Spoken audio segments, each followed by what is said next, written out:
G'day, here's a couple of pieces of Boulder Opal from central Queensland, Australia. Rules in millimetres, the material's been wetted. First piece, pockets of colour across the face there. It's quite a nice little, very flashy little gem in the middle there.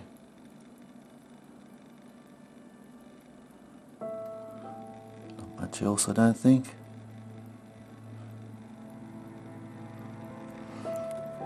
This is quite a nice piece.